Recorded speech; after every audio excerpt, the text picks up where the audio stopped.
Hello and welcome back, listeners, to the Mindful Journey podcast. I am your host, Sana, as always. And today I'm bringing a conversation for all of you listeners, which is I think many of us feel, but rarely we slow down enough to question. And, we hear phrases like trust your gut, follow your intuition, listen to your inner voice, or listen to your nudge, or the whispers, or the universe, and whatever. But what does that actually look like in everyday life? When we are juggling responsibilities, relationships, doubts, decisions that do not come often with clear answers.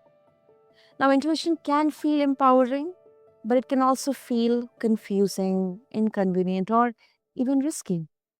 And today's guest has walked a path that blends intuition, healing, psychology, and also lived experience in a very unique way. She began her professional journey as a mental health therapist and healer, trained across multiple modalities, and eventually she found alignment through chakrari, shamanic practices, and intuitive arts. She describes a deep, lifelong connection with animals and nature. And in 2019, a life altering lightning strike that we earlier explored in a beautiful episode on the mindful living, which will be soon out in their listeners. So go and check it out. I put the link in the description anyway. But she says it amplified her intuitive and energetic abilities. So let me tell you, listeners, this is not a conversation about knowing everything. It is a conversation about listening, questioning, and also staying grounded while exploring something deeply, deeply human. So, this is meet my lovely guest, Michelle Lundstrom. Michelle, welcome to the Mindful Journey, and it's really, really an honor to have you here. Oh, thank you so much for having me on. I'm excited to be here. Beautiful, beautiful. Michelle, in the last episode, the last conversation we had, we explored something very two beautiful things that I got to know and got familiar, when it comes to you is number one, the connection, the deep connection with animals and nature. And secondly, the lightning strike that, happened and how you kind of, interpreted how you got the data from there and how you kind of took an inspiration from it. And I think that is something which is possible when we have an awareness about our intuition. Like we intuitively feel connected, especially with nature and animals, because often the conventional language it doesn't seem to help us understand, what nature is trying to say or what animals are trying to communicate. So I think this is a very, very important and a beautiful way of exploring intuition. Absolutely. Yeah, nature is such a powerful way to kind of communicate with that intuition. Um, and there's a language that's spoken. I mean, I don't know if you've ever had this experience, but there'll be times where I'm sitting outside and I'm thinking, oh, I could ground or I could journal here, and it's like the Mhm. wind will pick up. And it's almost like Yep, nature is saying, "Yes, yes, do that." that's So, cool. Mhm. yeah, it's so powerful when we can kind of get those, um, just subtle interactions, and again, people are always looking for this big, bold statement, but when we really get in tune with nature, right, or we see, an animal, there's times when an animal just really sticks out at you and times where it's like, "Well, that's just a bird flying by." There's times where it's like, there's something really drawing my attention to this animal. And, in those moments, I like to kind of think about what I know about that animal. If I think about the deer, for example, um, I saw a deer the other day. I almost hit it with my car, and I Mm. was able to, right. The deer and I were in tune, and I was able to get my car stopped, and it shaked, and it was scared, and then it did this thing that deers are so good at. It just regulated its nervous system and started eating grass after shaking off all of that energy. And so in that moment, the deer was a teacher to me, and the deer was kind of sending me that message of like, when something happens, shake it off, honey, and just right, like regulate your nervous system and go back to the calm thing you were doing before. So I took that message, I received that message, but other times, things have happened where I've encountered a deer and I didn't think anything of it. It didn't stand out to me. Yeah, and this is such a beautiful, I mean, very much evident example that we would often see around us. Um, that it's so easy to remember, and that is the exact reason why I remember this example even 1 week after the first conversation which we had. It's such a beautiful one and kind of an inspirational one as well because um I think somewhere down the line um we have even kind of stopped noticing ourselves. I mean, let alone nature or the sky or the stars or the planets or the animals. Yeah. It's kind of we're always busy, maybe intentionally, unintentionally, but maybe maybe because of the external validation that if you're not busy, then you are not doing anything, you are worthless. It's kind of the worth is the identity itself is attached to the idea that you shouldn't rest or take a pause. You should be always on and on and on. Right. And our ego grabs a hold of that and it just pushes us to keep going and keep producing. Right. And we're meant to simply be. Right. And Mm. that's where we are at our most powerful. That's where we find our intuition is when we can just be and be present in our body, be present in our environment and experience that. That's how you're going to notice the things that stand out to you or the things that are messages for you, right? Learning opportunities. But our ego gets in the way. Our ego wants to tell us, I need to be like that person or I need to do what you know, what I was told. Exactly. Yeah, that's true. Yeah. Okay, so Michelle, now let's get to, for listeners who may not be, familiar, maybe they may be wondering, whether intuition is real or it's just learned patterns. How do you personally distinguish intuition from habit, fear, or conditioning? If you are enjoying the mindful journey, take 2 seconds to follow or subscribe wherever you are listening. It helps the show reach more people who need a softer, steadier space to land. And if he can leave a quick review, it seriously make a difference. Now, let's get back to the conversation. Well, for me, it comes through incredibly clearly, but, very fast. So I have to be in the present moment, and that's one of the ways I know it's not that. Because if I'm not in this moment, if I'm ahead of myself and I'm anxious and I'm worried about the groceries that I need to get or I need to, do all of these tasks, I'm not in the moment, and so I'm not catching those things. So I have to be present in my body and in the here and now, and when that happens, I receive very clear um, messages, especially if I'm sitting down to read someone or I'm sitting down to kind of work within myself and find answers for me. Um, it's just choosing choosing to go inward, choosing to be in the here and now. So there's coincidences and there's times where I'm like, "Oh yeah, that's coincidence." So I'll tell you a funny story. There was a time where um I heard this knocking and I was in my house and I heard this. It was just knock, knock, knock, knock, knock. I like Mhm. just kept going and I was like, what is this? So I was like, okay, I'm going to tune into my guides. So I go into meditation and I call on my guides and I'm feeling in my body and I'm in the moment and I hear, it's your heater, it's broken. And I was like, oh, I thought it was gonna be some big mystical cool thing, or maybe I had, a fairy visiting, I don't know, but I was excited to see what it was, and it was that my heater was broken. And so I called the repair person and they came and fixed my heater. So, I mean, there's times where I definitely want it to be more magical, and certainly when I then tune in, it can be a very simple, normal answer. And sure, there would have been other ways to find that out, but I'm not very handy in those ways, so it would have taken me a very long time.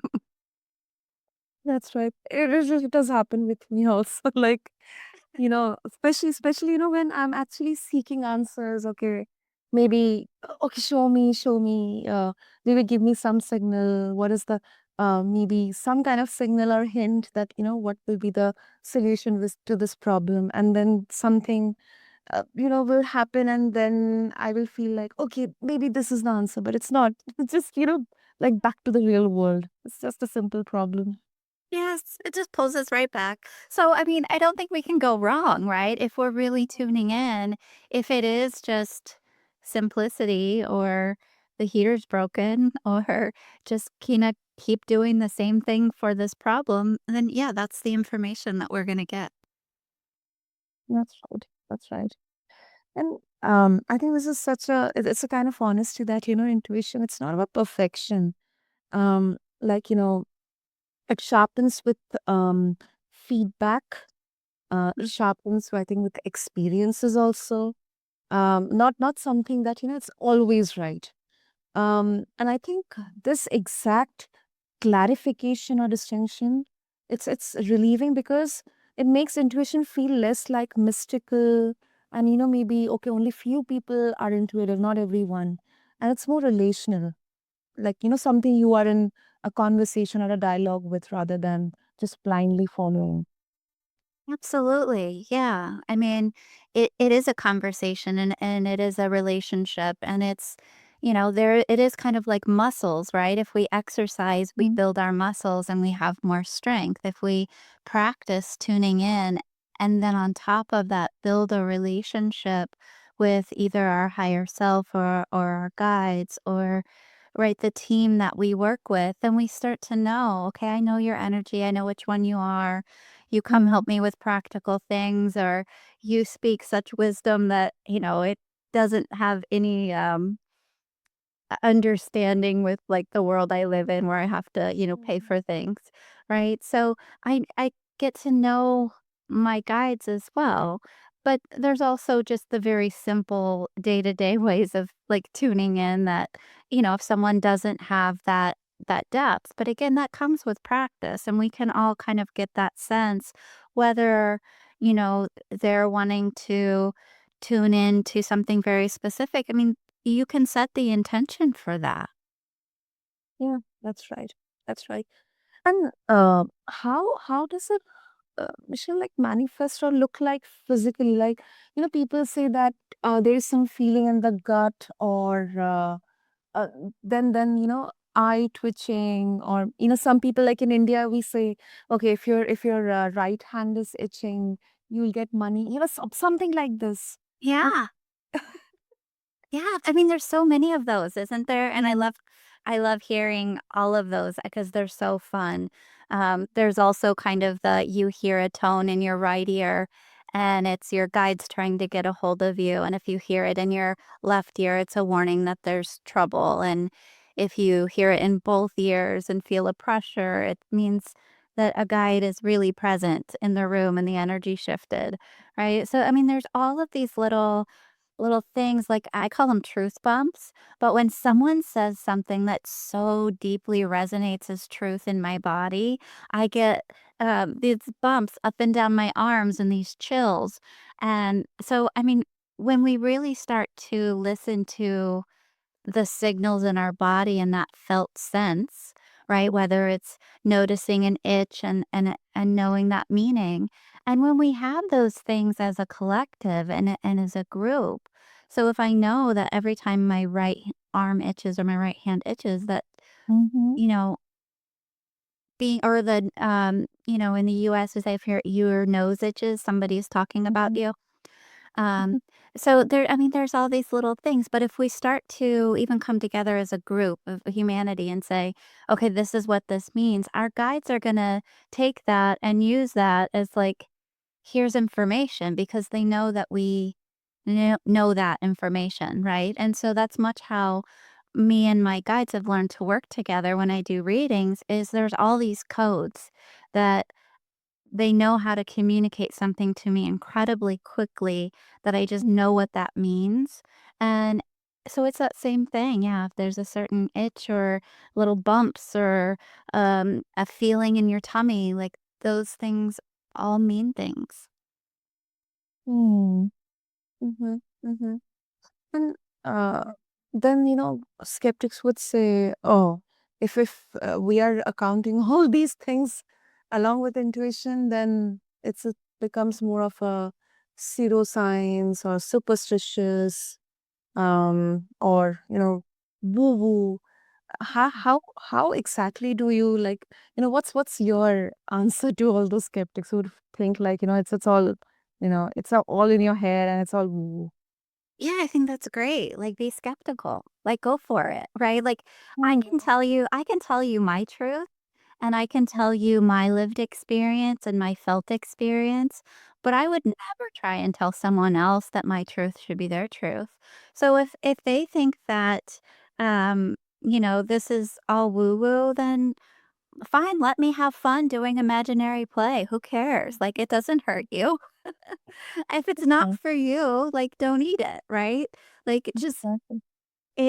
it's being able to I think but when people are triggered by it, that's the thing is, sometimes people get really activated and really upset and it's like, "You know what? I feel like when that happens, something in them is deeply interested." And then there's some belief that's standing in their way, like they feel like maybe they're bad if they tap into that, or it goes against a spiritual teaching that they've really adopted. But people that really just aren't interested in this and don't care, they're just like, "Whatever. You do you."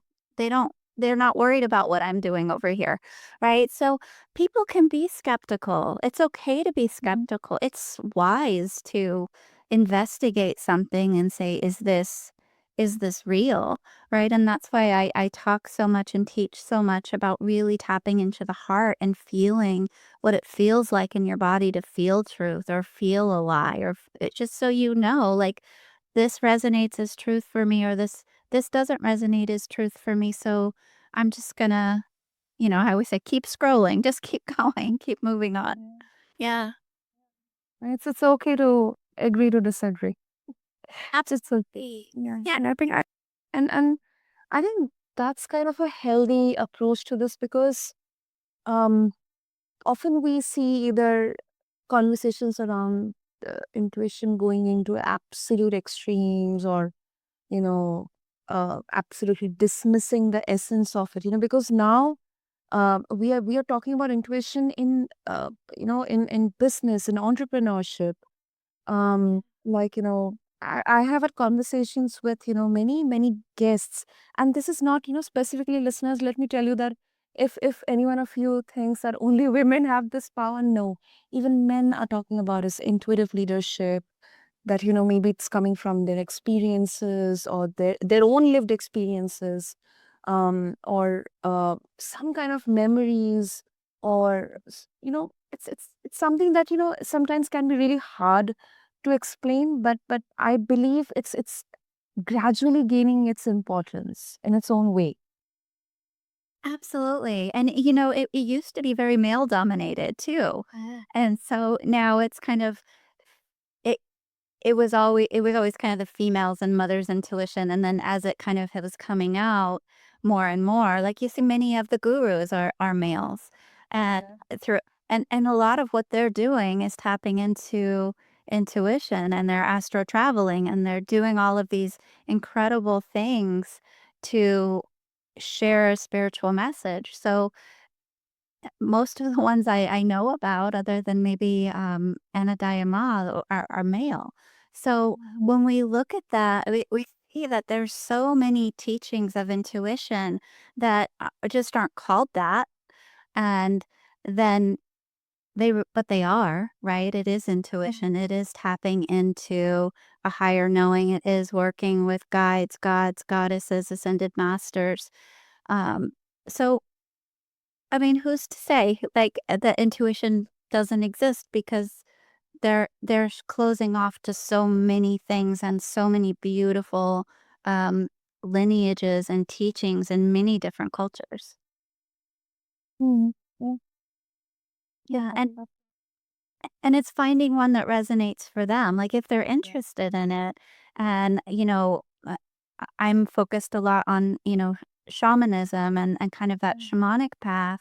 If that's not the path for you, then, you know, maybe go learn from a yogi or go learn from, you know, people doing something else that maybe feels more aligned for you and how they're approaching it. Because, like many things, right, we're all just kind of coming at the same topic from different angles.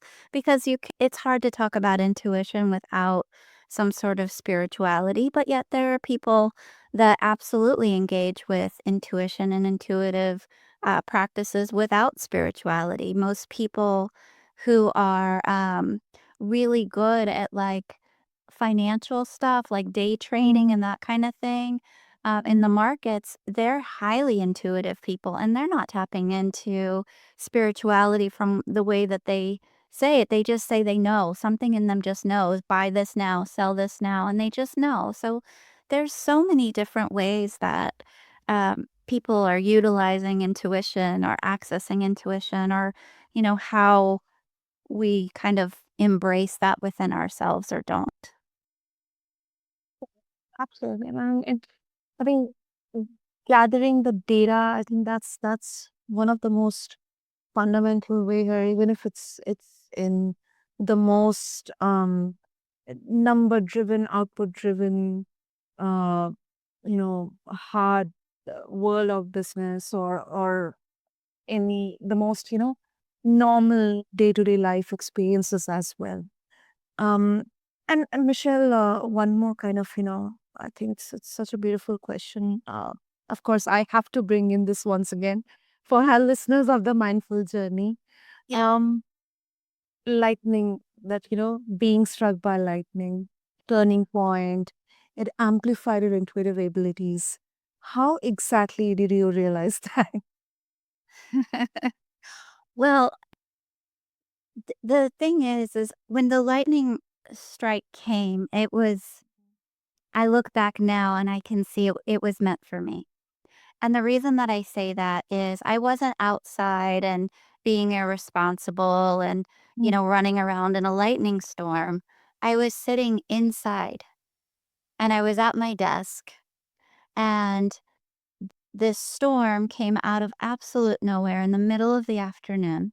And the storm only lasted 5 minutes or so, I think. It just came, it wasn't expected. It was a beautiful, sunny summer day. And the lightning struck a tree right outside of my window.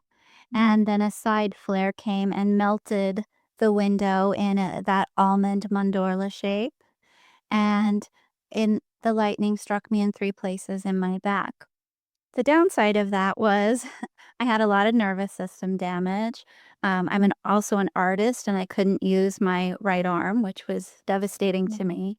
And I felt so much energy in my body, I could hardly stand to be in my body. And so the only way to begin to acclimate to that was to go and lay on the earth and ground myself, right? Much mm, like we ground all of our electronics, right? We have mm, to ground.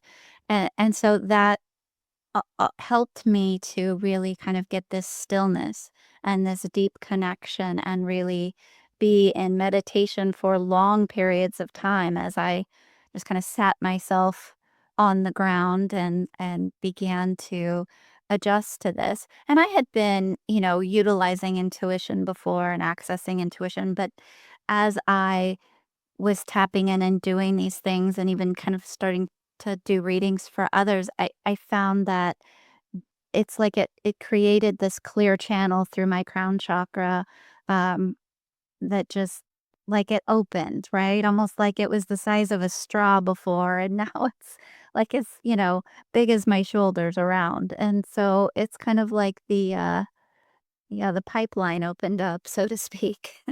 mhm. Yeah. Oh, wow. Yeah. I mean, initially it must have been overwhelming for you, because I think um, I shouldn't say it's a blessing in disguise, but it kind of took maybe initially some part of you, but then also it kind of amplified, kind of gave you a new page in your identity, like, or maybe more power, more, uh, you know, like it opened more doors, many doors for you.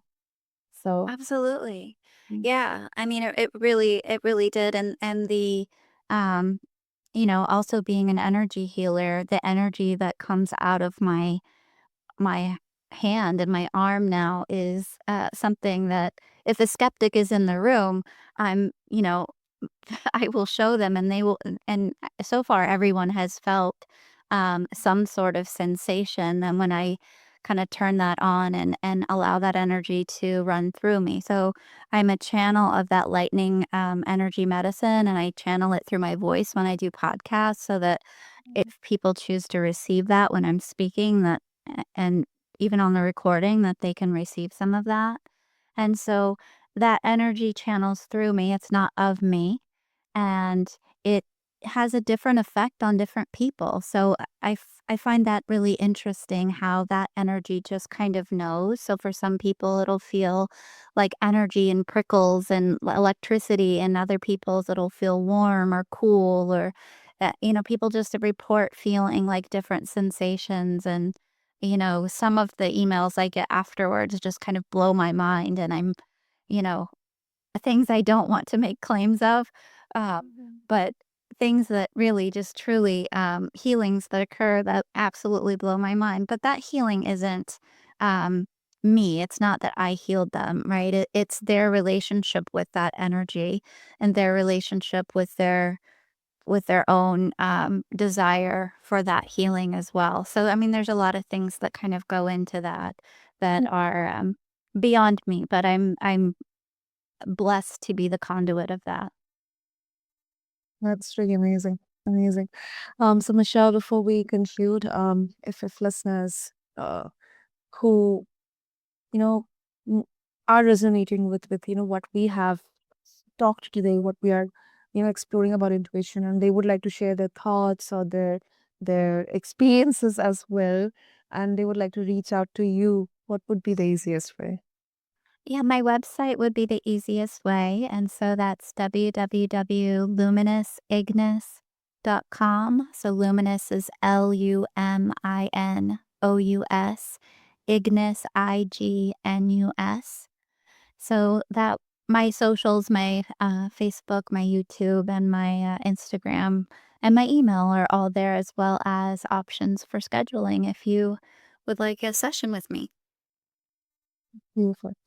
This is what I'm gonna do, as I always do for all of you, is have all the links, all the deets in the show notes attached along with this episode. So find them attached. And I believe this episode, this conversation with Michelle, it reminds me that intuition is not a shortcut or anything to bypass doubt, responsibility, or reflection. I believe instead it invites us into quieter, a more mindful way of listening, one that asks us to notice patterns, respect our nervous system, and also keep questioning, staying curious rather than being certain.